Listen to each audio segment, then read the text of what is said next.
This is the part 2 of the pancreatic carcinoma. So part 1 हामी इन्भेस्टिगेसनसम्म गरिसकेका छौँ पेन्क्रियाटिक कार्सिनोमाको। सो द पार्ट 2 मा हामी डिस्कस गर्छौँ के चाहिँ म्यानेजमेन्ट अफ पेन्क्रियाटिक कार्सिनोमाको। के हुन्छ के यसमा हामी कन्सिडर के गर्छौँ रिसेक्सनभन्दा अगाडि कन्सिडर फर रिसेक्सनको लागि के गर्नुपर्छ। त्यति periampullary or the ampullary tumour छ भने अब्स्ट्रक्सन छ के हुन्छ कि एम्पुलर भेटर जुन छ नि यो ओपनिङ त्यसको अहिले अब्स्ट्रक्सन छ भने अब्स्ट्रक्सन छ त यहाँको ट्युमर छ त यो ब्लक छ भने त्यो कन्डिसन हामी सर्जरी गर्नुपर्छ। त्यसपछि सिस्टिक ट्युमर छ त no matter how large cystic tumour छ तर त्यसको साइज थाहा छैन कतिको छ त्यसले गर्दाखेरि अब्स्ट्रक्सन भइरहेको छ त्यस्तो कन्डिसनमा चाहिँ न्युरो इन्डोक्राइन जुन छ नि लिजन छ पोसिबल छ भने त्यो कन्डिसन हामी के गर्छौँ रिसेक्सन गर्छौँ। कन्ट्राइन्डिकेसन अफ रिसेक्सन के हुनसक्छ त हामी प्रेजेन्स अफ हेपाटिक अर पेरि के हुन्छ कि पेरिनियल मेटास्टेसिस छ ट्युमरको त्यो कन्डिसन हामी के गर्न सक्छ त्यो कन्डिसन हामी के रिसेक्सन गर्न मिल्दैन। त्यसपछि के छ लिम्फ नोड मेटास्टेसिस छ डिस्टेन्ट फ्रम द पेन्क्रियाटिक हेडबाट टाढा गएर लिम्फ नोड इन्भल्भ छ भने त्यस्तो कन्डिसन गर्न मिल्दैन। त्यसपछि encasement of the superior mesenteric or hepatic or coeliac artery or ट्युमरको छ भने ट्युमरले गर्दाखेरि यिनीहरूमा इन्क्यासमेन्ट देखाएको छ भने superior mesenteric hepatic or coeliac artery ट्युमरले गर्दाखेरि त्यो कन्डिसन हामी रिसेक्सन गर्न मिल्दैन। त्यसपछि सर्जिकल रिसेक्सन भनेको सर्जिकल रिसेक्सनमा के गर्नु पर्छ पाइलोरस प्रिजर्भिङ पेन्क्रेक्टो ड्युडेनेक्टोमी गर्न सकिन्छ। त्यसमा के हुन्छ पाइलोरसलाई प्रिजर्भ गरेर राखिन्छ अनि यसमा हाम्रो पेन्क्रियाज ड्युडेनमको कट गरेर जोइन गरिन्छ। त्यसमा के हुन्छ कि इन्भल्भमेन्ट रिमुभल अफ द ड्युडेनम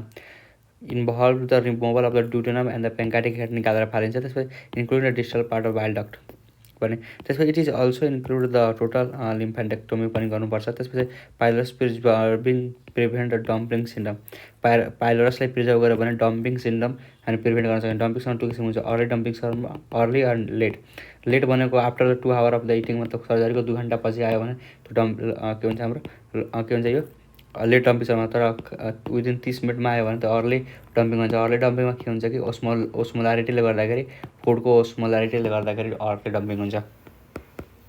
त्यसपछि हाम्रो के गर्न सकिन्छ हाम्रो विपल प्रड्युस गरिन्छ विपल्स प्रोसिड्युर गरिन्छ। विपल प्रोसिड्युर के हुन्छ ग्यास्ट्रिक एन्टम जुन छ नि त्यसलाई काटिन्छ ग्यास्ट्रिक एन्टमलाई पनि काटिन्छ।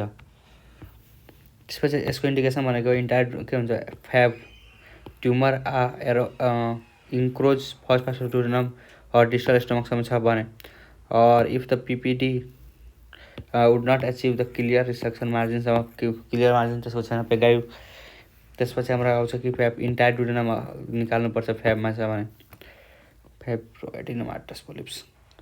अब बिफोर उपेल सर्जरी हाम्रो कस्तो हुन्छ यो हाम्रो बिफोर उपेल सर्जरी भयो हेड अफ पेन्क्रियाज भयो यहाँ हाम्रो ट्युमर छ भने हाम्रो के गर्नुपर्छ अब यसलाई रिसेक्ट गर्नु पऱ्यो त हेड यति दिस पोर्सन हामी निकाल्छौँ यो पुरै पोर्सन हाम्रो ड्युडेनम पाइलोरसलाई राखेका छौँ ड्युडेनम त्यसपछि हेड अफ पेन्क्रियाज अनि के हुन्छ कि हाम्रो जेजेनमसम्म स्मल इन्टेस्टाइनसम्म निकालेर फालिन्छ। अब के गरिन्छ कि अब यो स्मल इन्टेस्टाइन जुन छ नि स्टमकमा एट्याच गरिन्छ अनि यहाँबाट हाम्रो बाइल डक्टरहरू एट्याच गरिन्छ यहाँबाट हाम्रो टेल अफ पेन्क्रियाज बडी अफ पेन्क्रियाज गएर एट्याच गरिन्छ त्यसपछि यहाँबाट हाम्रो पेन्क्रियाजिक जुसहरू आउँछ। यो चाहिँ उपेल आफ्टर उपेल सर्जरीको हाम्रो पिक्चर भयो।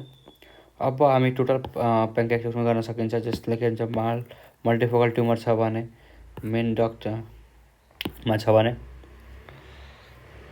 इन्ट्रापेन्क्रियाटिक। त्यसपछि के हुन्छ हाम्रो body and tail of the gland involve छ अर टु इन्फ्लाम छ भने अथवा too feeble or to the achieve the safe anastomosis गर्न सकेको छैन भने त्यो कन्डिसन हामी टोटल पेन्क्रियाटिक्टमी गर्नुपर्छ। इफ ट्युमर इज के हुन्छ एडेयर टु द पोर्टल सिस्टमसँग सुपिरियर मेसेन्ट्रिक भेन अपलाई पनि निकाल्नु पऱ्यो रिसेक्टेबल हुनुपर्छ। Tumour adhere to the portal superior mesenteric भेनमा छ भने हाम्रो रिसेक्टेबल गर्नु पऱ्यो बट रिसेक्टेबल छ भने त्यसमा गर्नु पऱ्यो। Resection of the short segment of the vein पनि निकाल्नु पऱ्यो त्यसपछि एप्रोप्रिएट रिकन्स्ट्रक्सन अफ द भेसललाई रिकन्स्ट्रक्ट गर्नु पऱ्यो। त्यसपछि के छ tumour of the body and tail distal pancreatectomy गर्नु पऱ्यो र स्प्लेनेक्टोमी गर्नु पऱ्यो। कम्प्लिकेसन अफ सर्जरी के हुनसक्छ इन्फेक्सन सर्जिकल साइडमा हुनसक्छ leak from the anastomosis between the pancreas and the bowel treatment octreotide गर्नु पऱ्यो लिक छ भने एनास्टोमोसिस। त्यसपछि जुभेनाइल थेरापीमा के गर्न सक्छौँ टु प्रिभेन्ट रिकरेन्स आफ्टर रिसेक्सनको पछि के दिन सक्छौँ डक्टरल एडिनोकार्सिनोमा छ भने जेमसिटाबिन एन्ड 5-फ्लोरोयुरासिल दिन सकिन्छ 6 मन्थको लागि अथवा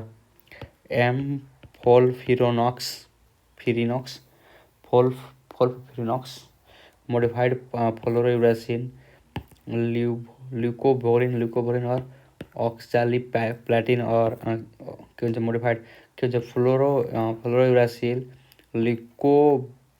ल्युकोबोरिन अनि त्यसपछि हाम्रो के छ ऑक्सैलिप्लाटिन और इरिनोटेकान हाम्रो दिन सक्छौँ कम्बिनेसनमा यो ट्रिटमेन्टमा हाम्रो फ्लोरो ऑक्सैप्लाटिन इरिनोटेकान। त्यसपछि पेलिएटिभ केयरमा के हुन्छ कि जन्डिसलाई रिलिभ गर्नु पऱ्यो, ट्र्याक बिलियरी सेप्सिसहरू मेन्टेन गर्नु पऱ्यो, ट्रिट द बिलियरी सेप्सिस छ भने त्यसपछि सर्जिकल बिलियरी बाइपास गर्नु पऱ्यो। त्यसपछि के हुन्छ स्टेन्ट हाम्रो हाल्नु पऱ्यो, प्लेस एट द इआरसिपी एन्ड पर्क्युटानेस ट्रान्सहेपाटिक गरेर त्यसपछि ट्रान्सहेपाटिक कोलेन्जियोग्राफी गरेर यदि हाम्रो बिलियरी सेप्सिस छ भने त्यसपछि इम्प्रुभ के गर्नु पऱ्यो ग्यास्ट्रिक इम्पेटिङ सर्जिकल ग्यास्ट्रेक्टोमी गर्नु पऱ्यो और ट्युटनल स्टेन्ट हाल्नु पऱ्यो। पेलिएटिभ केयरमा अरू पेन रिलिफ गर्नु पऱ्यो, symptom relief for quality of life increase गर्नु पऱ्यो। त्यसमा हाम्रो कन्सिडर केमोथेरापी के हुन्छ यसमा हाम्रो पेन रिलिफमा step wise escalation of analgesic हाम्रो एनाल्जेसिक प्यारासिटामल डेक्लोफेनाक ड्रगहरू हाम्रो के हुन्छ इन्क्रिज गर्दै जानु पऱ्यो, डोज ओपियोइड्समा पुग्नु पऱ्यो, लास्टमा हाम्रो मर्फिन दिन पाइन्छ। त्यसपछि सिलिएक प्लेक्सस ब्लक गर्नु पऱ्यो अथवा पोस्ट थोरासिक स्प्लेनेक्टोमी गर्नु पऱ्यो, यसले गर्दा पेन रिलिफ हुन्छ। त्यसपछि सिम्टम्स रिलिफ एन्ड क्वालिटी लाइफमा के गर्नु पर्छ इन्करेज द नर्मल एक्टिभिटी। त्यसपछि enzyme replacement for the steatorrhoea, enzyme replacement गर्नु पऱ्यो स्टेटोरिया प्रिभेन्ट गर्नलाई। डायबिटिक छ भने ट्रिटेड डायबिटिक गर्नु पऱ्यो, त्यसपछि कन्सिडर केमोथेरापी। त्यसपछि आउँछ हाम्रो यो percutaneous placement of the biliary stent मिस मेटल कहाँ हुन्छ हाम्रो पर्क्युटानियसमा बिलियरी स्टेन्ट। यो अब्स्ट्रक्सन नहोस् भनेर यहाँबाट बिलियरी स्टेन्ट हाल्यो अनि यो बिलियरी स्टेन्टले गर्दाखेरि के भएको अब यहाँ हाम्रो टुमर छ, टुमर अब्स्ट्रक्सन भइरहेको थियो, अब बिलियरी स्टेन्ट हालिदियो भने के हुन्छ कि अब पर्क्युटानियसली अब यसमा के हुन्छ कि यो हालेपछि हाम्रो कहाँ यहाँबाट जन्डिस हुन पाउँदैन, यहाँबाट हाम्रो मजाले अरू सबै हाम्रो सेक्रेट हुन थाल्छ इजिली।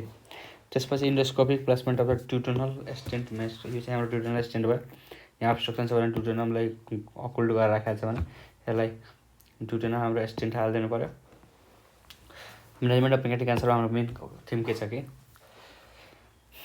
कि रिसेक्टेबल छ भने सर्जरी गर्नु पऱ्यो, बोर्डर लाइन रिसेक्टेबल छ भने न्युज एडजुभेन्ट दिएर ट्युमर सप्रेस भएपछि ट्युमर सानो भएपछि सर्जिकल रिसेक्सन गर्नु पऱ्यो डाउनग्रेड गरेर।